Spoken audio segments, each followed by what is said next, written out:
નમસ્કાર, આપ જોઈ રહ્યા છો સંદેશ ન્યૂઝ. આપની સાથે હું શુભાવિની. સત્તાના સંગ્રામમાં સૌથી પહેલા જઈએ યુપી, જ્યાં પ્રધાનમંત્રી નરેન્દ્ર મોદી પહોંચ્યા છે. સમાજવાદી પાર્ટી પર પ્રધાનમંત્રી નરેન્દ્ર મોદીએ મોટા પ્રહાર કર્યા છે. એસપીની કરતૂતો દેશવાસીઓને જણાવવી જરૂરી છે તે પણ કહ્યું છે અને અમદાવાદ બ્લાસ્ટ પર પ્રધાનમંત્રી નરેન્દ્ર મોદીએ પણ નિવેદન આપ્યું છે. ભારતને તબાહ કરનારને કોર્ટે સજા આપી છે. યુપીના હરદોઈમાં પ્રધાનમંત્રી નરેન્દ્ર મોદી પહોંચ્યા, જ્યાં તેમણે મોટી સંખ્યામાં જનસભાને સંબોધી અને સપા પર આક્ષેપ કર્યા છે. સાથે જ તેમણે કોંગ્રેસ પર પણ આક્ષેપ કર્યા. આ દેશની સુરક્ષા માટે સૌથી મોટા ખતરાની વાત છે. 2008માં અમદાવાદમાં સિરિયલ બ્લાસ્ટ થયા હતા. અમદાવાદ બ્લાસ્ટના દોષિતોને સજા મળી ચૂકી છે. કેટલાયને ફાંસીની સજા તો કેટલાયને આજીવન કેદની સજા ફટકારવામાં આવી છે. તો સાથે તેમણે સમાજવાદી પાર્ટી પર પણ આક્ષેપ કર્યા હતા અને કહ્યું હતું કે સમાજવાદી પાર્ટી ચૂંટણી ચિહ્ન પર પ્રધાનમંત્રી નરેન્દ્ર મોદીએ હુમલો કર્યો અને આતંકવાદીઓએ બ્લાસ્ટ કરવા માટે સાયકલનો ઉપયોગ કર્યો હતો તેમ કહ્યું. गुजरात में बम धमाके हुए, कभी आपने सुना नहीं होगा. इस बम धमाके कैसे धमाके किए गए थे? दो प्रकार से किए गए. पहले शहर में एक साथ 50-60 जगह पे धमाके और उसके 2 घंटे के बाद अस्पताल में एक गाड़ी रखी थी, उसमें बड़ा धमाका, ताकि इन लोगों को जब अस्पताल लेके आए, उनके रिश्तेदार आए, अफसर आए, नेता आए, तब वो कार धमाका करे. अस्पताल के अंदर शायद ही पहली बार आतंकवादियों ने धमाका किया होगा. वहां भी काफी लोग मारे गए. लेकिन इन्होंने क्या किया साथियों, इन्होंने क्या किया?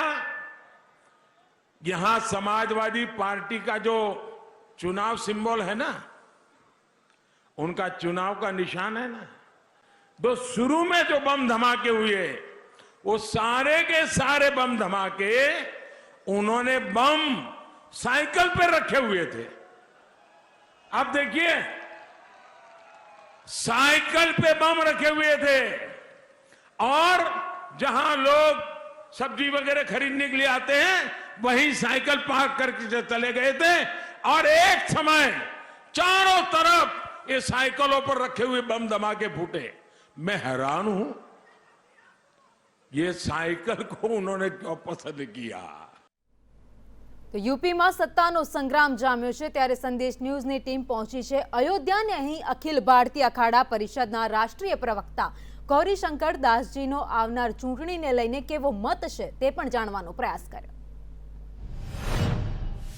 इक्ष्वाकु वंशना राजाओं और सूर्यवंशना प्रतापे रहेली आ अयोध्या नगरी पर જ્યારે સૂર્યનો પ્રકાશ પડે છે ત્યારે આ નગર વધારે ઝળહળી ઉઠે છે. પણ આ નગરને હવે અપેક્ષા છે ત્રેતાના રામ રાજ્ય જેવી શાસનની, રામ રાજ્ય જેવા શાસનની, અને એટલા જ માટે કળિયુગની સરકારો પાસે એને અપેક્ષા છે. અયોધ્યામાં રહીને રામ કી પેઢી અને સરયુ સહિતના દ્રશ્યો તમને બતાવવા છે.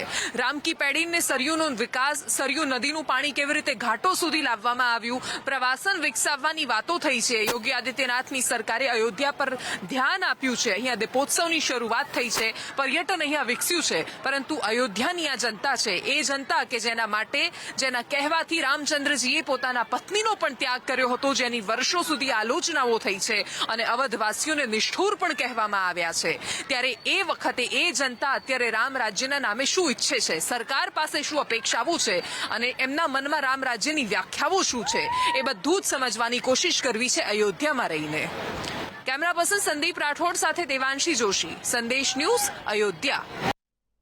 યુપીમાં ચૂંટણીનો સંગ્રામ જામ્યો છે. આજે ત્રીજા તબક્કાનું મતદાન થયું, ત્યારે માહોલ શું છે તેને લઈને અખિલ ભારતીય અખાડા પરિષદના રાષ્ટ્રીય પ્રવક્તા ગૌરીશંકર દાસજીએ પોતાનો મત જણાવ્યો. શું કહ્યું સાંભળીએ.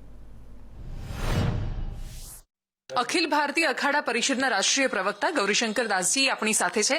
महाराज जी, आपका स्वागत है संदेश न्यूज में. और आपसे सबसे पहला सवाल, अयोध्या के विकास को लेकर और राम राज्य की परिभाषा जो अभी अयोध्या में लागू हो सकती है, उसको लेकर आपके क्या ख्याल है? विकास तो 5 वर्षों में जितना विकास हो रहा है उसकी रूपरेखा पूरी तैयार है और आने वाले दिन में राम राज्य की कल्पना हम भाजपा सरकार में ही कर सकते हैं, योगी आदित्यनाथ के नेतृत्व में ही कर सकते हैं। पिछला जो 5 वर्ष गुजरा योगी जी के पहले, उसमें तो गुंडों माफियाओं का साम्राज्य हुआ करता था और उत्तर प्रदेश के इतिहास में इतने कम दिन में इतने ज्यादा बार भारतवर्ष में कोई मुख्यमंत्री नहीं।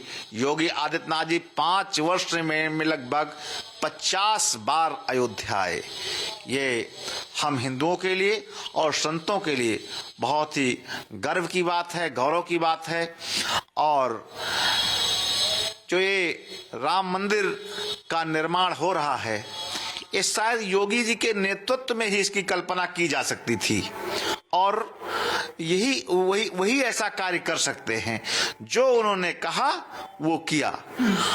आने वाले दिन में अयोध्या में लगभग 2 से 2.5 लाख प्रतिदिन, ये सरकारी आंकड़ा बताता है, मैं नहीं बता रहा हूं, 2.5 लाख दर्शनार्थी प्रतिदिन अयोध्या आने वाले हैं। यहाँ का इंटरनेशनल एयरपोर्ट 600 एकड़ में, अयोध्या में भव्य दिव्य श्री राम मंदिर का निर्माण, रामपड़ी की निरंतर कलकल बहती धारा, सरयू की कलकल बहती धारा और नाली और सफाई का तो अभूतपूर्व कार्य हुआ है। तो हम संत और यहाँ के नागरिक बहुत ही आह्लादित हैं। राम राज्य की महाराज जब भी बात करते हैं तो उसमें होता है कि सर्वांगी विकास, सब लोगों का विकास, सबको साथ में लेकर चलने का विकास। आपको लगता है कि योगी आदित्यनाथ की सरकार उसमें सफल हो पाई है? और उसमें सिर्फ राम मंदिर की बात नहीं, उसमें आप अयोध्या में भी रहते हैं, आप बाहर और राज्यों में भी जाते हैं, तो उसके हिसाब से तुलना में भी देखें तो स्वास्थ्य, शिक्षा, रोजगार, महंगाई, ये सारे मुद्दे आपको लगता है कि उनको जिताने में या हराने में असर करेंगे? निश्चित तौर पर देखिए, सरकार कोई भी हो, आप किसी व्यक्ति विशेष के मुख्यमंत्री नहीं होते हैं, आप एक प्रदेश के मुख्यमंत्री होते हैं। तो उस दिशा में योगी जी ने बहुत ही अच्छा कार्य किया है। उन्होंने किसी के साथ भेदभाव नहीं किया है, चाहे वो हिंदू हो, चाहे वो मुस्लिम हो, चाहे वो साधु हो, चाहे वो गृहस्थ हो, सबको एक समान, एक दृष्टि से देखा है। और हम लोग बहुत ही प्रसन्न हैं। और आने वाले हम वैसे तो मैं देश के लगभग सभी प्रांतों में जाता रहता हूं, तो योगी जी की छवि जितनी आज उत्तर प्रदेश में है, उसके 100 गुना ज्यादा छवि अन्य प्रदेशों में है। लोग उनको भावी प्रधानमंत्री के रूप में देख रहे हैं, उनके कार्य को देखते हुए देख रहे हैं। तो उन्होंने किसी के साथ कोई ऐसा बर्ताव नहीं किया है, सबके साथ समान व्यवहार, समान कार्य किया है। और जो चाहे वो शिक्षा का कार्य हो, चाहे यहाँ मेडिकल सुविधा का कार्य हो, तो उन्होंने बहुत ही अच्छा कार्य किया है। अभी यहाँ मेडिकल कॉलेज, एक दशरथ मेडिकल कॉलेज का सुंदर निर्माण हो गया है, अभी कार्य कर रहा है। और हमारे यहाँ जो श्री राम हॉस्पिटल है, उसमें बहुत अच्छे डॉक्टरों की नियुक्ति किया है उन्होंने। तो उन्होंने किसी के साथ भेदभाव नहीं किया है। आखिरी सवाल मेरा, संत समुदाय की अपेक्षाएं क्या है, उम्मीदें क्या है आने वाले चुनावों में, आने वाली सरकार से? हम लोगों की इच्छा और अपेक्षा ये है कि अयोध्या नगरी विश्व के मानचित्र पर, विश्व के पटल पर अपने नित नई ऊंचाइयों को छुए। योगी जी ऐसा कार्य करें और पूरे समाज को एक साथ में लेकर के चलें और अयोध्या का गौरव बढ़ाएं, अयोध्या का सम्मान बढ़ाएं। हम संतों का सम्मान बढ़ेगा। योगी आदित्यनाथ जी मुख्यमंत्री बाद में हैं, पहले वो हमारे भाई हैं। इस दिशा में वो कार्य करें कि अगर उनका सम्मान बढ़ेगा, उनको गौरव बढ़ेगा, तो मेरा भी बढ़ेगा। ધન્યવાદ हमसे बातचीत करने के लिए। तो અયોધ્યામાં રામ રાજ્યની અપેક્ષાઓ છે, જો કે રામ રાજ્યની પરિભાષા વ્યક્તિએ બદલાઈ જાય છે। સમય બતાવશે કે કઈ વ્યાખ્યા અહીંયા સફળ થતી દેખાય છે। કેમેરા પર્સન સંદીપ રાઠોડ સાથે રેવાંશી જોશી, સંદેશ ન્યૂઝ, અયોધ્યા। તો ઇકબાલ અંસારી કે જેઓ અયોધ્યા બાબરી મસ્જિદ કેસમાં પક્ષકાર હતા, તેઓની સાથે પણ સંદેશ ન્યૂઝે ખાસ વાતચીત કરી અને ચૂંટણીને લઈને તેઓનો શું મિજાજ છે જે જાણવાનો પણ પ્રયાસ કર્યો.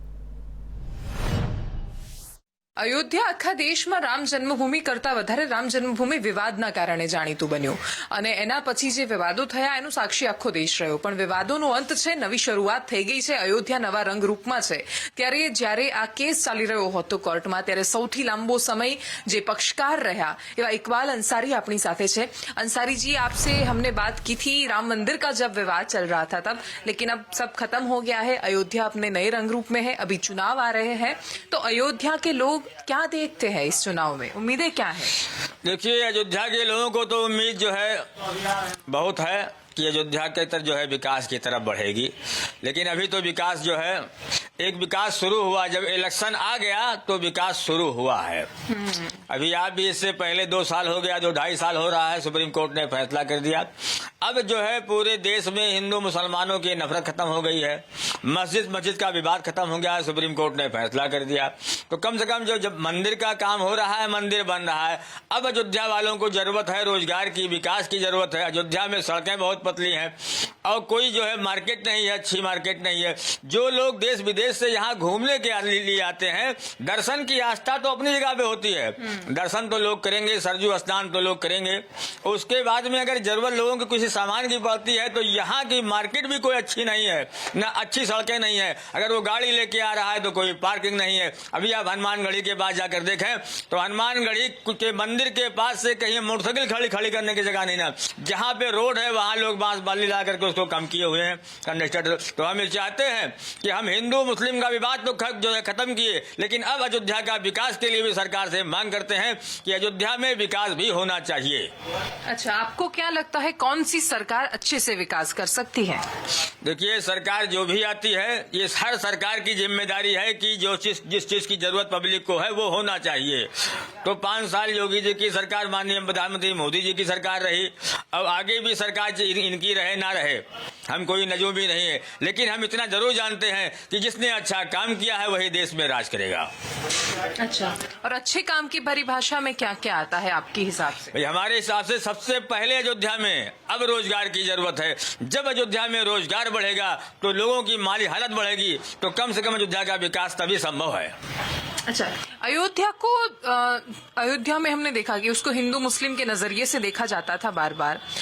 यहाँ पर तो बहुत अच्छा माहौल है, सौहार्द से सब रहते हैं, लेकिन पूरे उत्तर प्रदेश में अभी वो ध्रुवीकरण की बातें चल रही हैं, तो उसका असर होता है क्या? देखिए, अब मंदिर मस्जिद की बात जो नेता करते हैं, उनकी बात को लोग अब समझ चुके हैं कि मंदिर मस्जिद की राजनीति करते करते बहुत दिन जो है बीत चुका है. मंदिर मस्जिद की बात करने पे लोग संसद और विधायक जो है बन गए, लेकिन अयोध्या को वहीं छोड़े हैं और हिंदू मुसलमान वहीं पड़ा हुआ है जहां पहले भी था.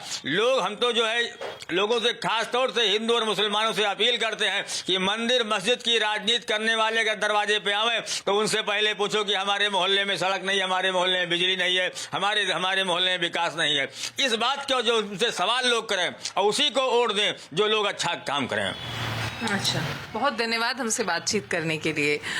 ઇકબાલ અંસારી સાથે આપણે વાત કરી. એમણે કહ્યું કે ચૂંટણીમાં જો તમારી પાસે કોઈ મંદિર મસ્જિદની વાત લઈને આવે છે તો એને સવાલ પોતાના રસ્તા રોજગારને લઈને કરજો. કેમેરા પર્સન સંદીપ રાઠોડ સાથે રેવાંશી જોશી, સંદેશ ન્યૂઝ, અયોધ્યા.